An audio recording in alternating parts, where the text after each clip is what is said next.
नमस्कार प्यारे बच्चों, कैसे हैं आप लोग। आशा करती हूँ आप सब लोग स्वस्थ और कुशल होंगे। जैसा कि हम सब लोग जानते हैं, आज स्वतंत्रता दिवस है। आज ही के दिन 15 अगस्त 1947 में हमारा देश अंग्रेजों की गुलामी से आज़ाद हुआ था। तभी से हम इस दिन को बड़े ही धूमधाम से मनाते हैं। आज के दिन हमारे प्रधानमंत्री लाल किला पर झंडे को फहराते हैं और पूरे देश को संबोधित करते हैं। प्यारे बच्चों, यह दिन हमारे लिए बहुत महत्वपूर्ण है। आज इस उपलक्ष्य पर मैं आपको एक छोटी सी कहानी सुनाऊंगी। हमारी कहानी का शीर्षक है एक छोटी चिड़िया। हमारी कहानी के वैसे तो बहुत सारे पात्र हैं, लेकिन मैं दो पात्रों से मैं आपको अवगत कराती हूँ। एक छोटी चिड़िया और एक बढ़ई। बढ़ई क्या होता है बेटा?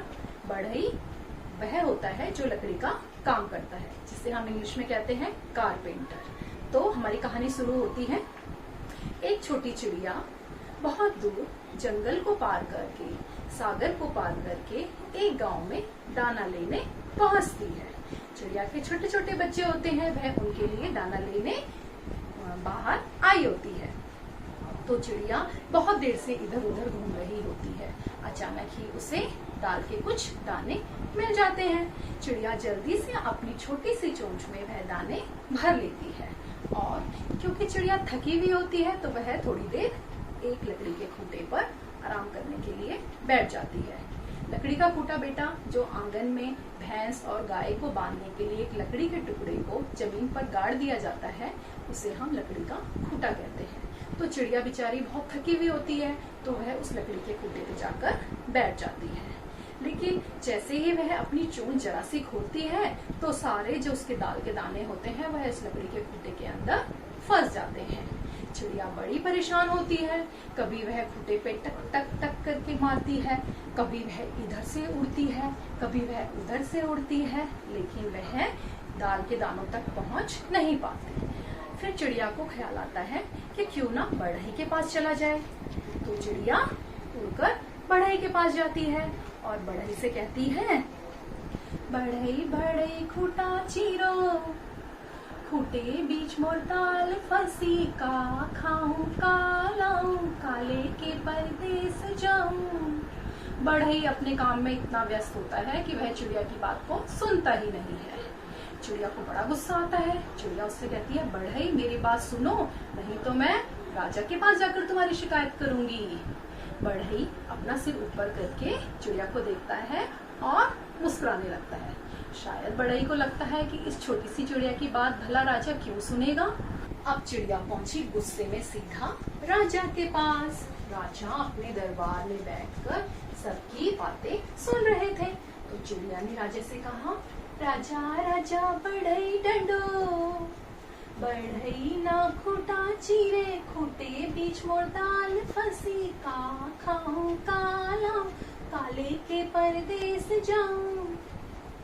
राजा ने उस छोटी सी चिड़िया की बात की तरफ बिल्कुल भी ध्यान नहीं दिया।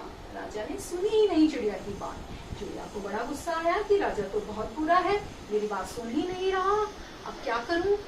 फिर चिड़िया पहुंची रानी के पास कि रानी की बात तो राजा जरूर मानेंगे। अब रानी के पास गई। रानी अपने साजो श्रृंगार में व्यस्त थी, अपने बाल बना रही थी। तो चिड़िया ने रानी से कहा कि रानी रानी राजा बहुत बुरे हैं, आप राजा को तज दो, मतलब राजा को छोड़ दो, क्योंकि राजा ने मेरी बात नहीं सुनी। तो रानी ने भी चिड़िया की तरफ देखा और ऐसे व्यवहार किया जैसे कि कुछ हुआ ही नहीं। रानी ने भी चिड़िया की बात नहीं सुनी। अब तो चिड़िया बहुत गुस्सा थी और उसे कुछ समझ नहीं आ रहा था। अब वो गुस्से में सीधा पहुंची सांप के पास और सांप को अपनी कहानी सुनाने लगी। सांप धूप में बैठा हुआ बड़े आराम से धूप सेक रहा था। चिड़िया बोल रही, विषधर विषधर। विषधर मतलब बेटा सांप के अंदर जो जहर होता है ना, उसे विष कहते हैं, इसलिए सांप को हम विषधर भी कहते हैं।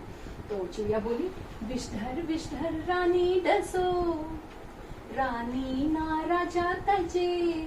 ऐसे करके पूरी कहानी सुनाती है कि विषधर सांप तुम रानी को डस लो, क्योंकि रानी ने मेरी बात नहीं सुनी और रानी की बात राजा ने नहीं सुनी। सांप को लगता है कि इस छोटी सी चिड़िया की वजह से मैं क्यों जो है राजा रानी से दुश्मनी लूं, वह भी उसकी बात नहीं सुनता। अब चिड़िया हताश निराश बेचारी पहुंचती है जंगल में। और जंगल से बोलती है वृक्षों से कि मुझे एक लाठी दे दो।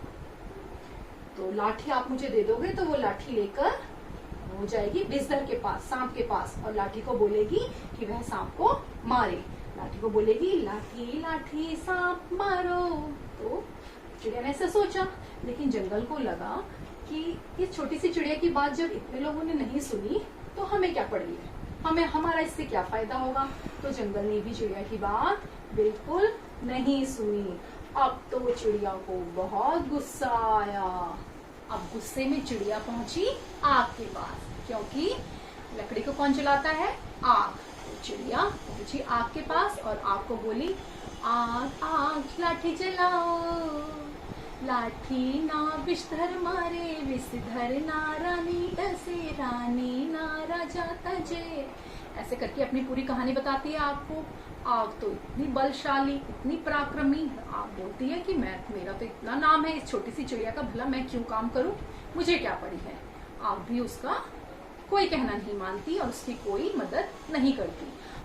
अब बेचारी चिड़िया पहुंचती है सागर के पास। सागर एकदम शांत होता है।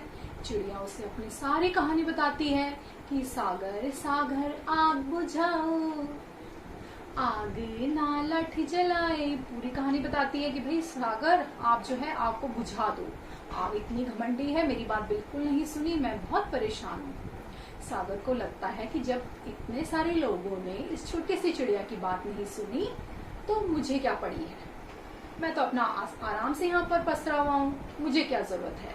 सागर ने भी चिड़िया की कोई मदद नहीं की। चिड़िया बहुत गुस्सा हुई, बहुत नाराज और बहुत थकी हुई बेचारी इधर से उधर भटकते हुए बहुत गुस्से में पहुंची सीधा हाथी के पास। हाथी के पास पहुंची। हाथी जो है अपना घास खा रहा था मजे से, मस्त मौला हाथी। चिड़िया ने अब हाथी से कहा, हाथी हाथी सागर सोखो, हाथी तुम सागर को सोख लो। हाथी हाथी सागर सोखो, सागर ना आग बुझाए, आग ना लाठी जलाए, लाठी ना विषधर मारे, विषधर ना रानी डसे, रानी ना राजा तजे, राजा ना बढ़ई डंडे, बढ़ई ना खूटा चीरे, खूटे बीच मोर डाल फंसी, का खाऊं का लाऊं, काले के परदेस जाऊं। पूरी कहानी सुनाती है, लेकिन हाथी के तो कानों में जूं तक नहीं रेंगती। हाथी अपना मस्त होके अपना घास खाता रहता है। बेचारी चिड़िया बहुत रोती है, बहुत परेशान होती है और रोते रोते वह एक मुंडेर पर जाकर बैठ जाती है। अब चिड़िया मुंडेर पे बैठे बैठे रो रही होती है। उसकी नजर सामने ही चींटियों की कतार पर पड़ती है। छोटी छोटी चींटियां अपने मुंह पर दाना लिए हुए एक लाइन में चल रही थी। चिड़िया अपना रोई जा रही कि मेरे बच्चे क्या खाएंगे, मैं भूखी हूँ, अब मैं क्या लेकर जाऊंगी। उन चींटियों में से एक चींटी ने चिड़िया के रोने की आवाज सुनी और चींटी ने कहा कि चिड़िया बहन तुम क्यों रो रही हो, क्या हुआ। चिड़िया को लगा कि ये छोटी सी चींटी मेरी क्या मदद करेगी, इतने बड़े बड़े लोगों ने तो मेरी मदद करी नहीं, अब ये छोटी सी चींटी क्या करेगी। लेकिन चींटी ने कहा कि तुम बताओ तो सही, तुम्हें क्या हुआ है। तो चिड़िया ने अपनी सारी कहानी चींटी को बता दी कि उसकी दाल जो है वहां खूंटे में फंस गई है और कोई उसकी मदद नहीं कर रहा। चींटी ने कहा तुम रुको, थोड़ी देर इंतजार करो, देखो मैं क्या करती हूँ। अब जो चींटी है धीरे धीरे क्या करा, चींटी ने धीरे धीरे हाथी के पैरों से चलते हुए हाथी के कानों तक पहुंच गई और हाथी को क्या बोला, हाथी राजा अभी तो मैं अकेली चींटी आई हूँ और अगर मैंने अपनी सेना को बुला लिया ना और उन्होंने अगर तुम्हारे कानों में काटना शुरू कर दिया तो तुम गुस्से से पागल हो जाओगे, तुम अपनी हालत भी नहीं संभाल पाओगे।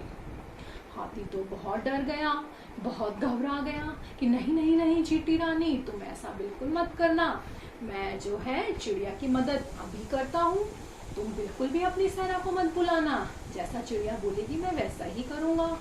अब तो भाई हाथी दौड़ा दौड़ा पहुंचा कहाँ, सागर के पास, कि मैं इसको अभी सुखाता हूँ। लेकिन जैसे ही सागर ने हाथी को देखा तो सागर डर गया और सागर दौड़ा दौड़ा पहुंचा आग के पास कि मैं अभी आग बुझाता हूँ। आग को भी लगा कि अब तो मेरी शामत आई। आग जल्दी से पहुंची कहाँ? जंगल। आग जंगल पहुंची। जंगल में वृक्षों को जलाने के लिए, जंगल को जलाने के लिए जंगल भी बहुत डर गया और वह तुरंत आग के साथ आती हुई चिड़िया को देखकर जंगल तुरंत पहुंचा कहाँ? सांप को मारने के लिए। अब जब जैसे ही सांप ने चिड़िया को लाठी के साथ आते देखा तो सांप एकदम हड़बड़ा गया कि अब तो मेरी शामत आई और वह पहुंचा सीधा रानी के पास। रानी ने जैसे ही सांप को देखा, रानी की तो पसीने छूट गए। रानी समझ गई कि सांप जो है मुझे डसने के लिए आ रहा है और रानी ने कहा नहीं नहीं सांप मुझे मत डसना, मैं अभी राजा को डसती हूँ, अभी राजा को छोड़ती हूँ। और रानी सीधा पहुंची राजा के पास। राजा ने जैसे ही रानी को और चिड़िया को देखा, राजा पूरी कहानी समझ गया। रानी ने सारी कहानी राजा को बताई तो राजा ने कहा कि रानी तुम्हें मुझे छोड़ने की जरूरत नहीं है, मैं अभी बढ़ई को बुलाता हूँ। बढ़ई को जैसे ही राजा का संदेश मिला, बढ़ई दौड़ा दौड़ा राजा के दरबार में पहुंचा और राजा से माफी मांगी कि राजा राजा मुझे माफ कर दो, महाराज मुझे माफ कर दो, मैं अभी चिड़िया की मदद करता हूँ, अभी खूंटे को चीरता हूँ। और बढ़ई ने तुरंत ही पूरे खूंटे को चीर दिया और चिड़िया ने खूंटे में से अपना दाना निकाला और वहां से खुशी खुशी अपने दाने लेकर उड़कर चली गई। इस तरह हमारी कहानी खत्म होती है बच्चों। तो बच्चों इस कहानी से हमें क्या सीख मिलती है? इस कहानी से हमें दो सीख मिलती है। एक तो हमें किसी भी चीज को बहुत ही छोटा नहीं समझना चाहिए। हर एक छोटी चीज बहुत ही महत्वपूर्ण होती है। हर चीज का अपना एक विशेष महत्व होता है। देखा आपने छोटी सी चींटी चिड़िया के कितने काम आई। चिड़िया कितनी परेशान थी लेकिन इतने बड़े बड़े लोग भी चिड़िया की मदद करने के लिए तैयार नहीं हुए। लेकिन एक छोटी सी चिड़िया ने, एक छोटी सी चींटी ने चिड़िया को दाना दिलवा दिया। और दूसरी सीख हमें क्या मिलती है कि हमें अपना काम पूरी ईमानदारी से करना चाहिए। कभी भी अपने काम को गलत तरीके से नहीं करना चाहिए।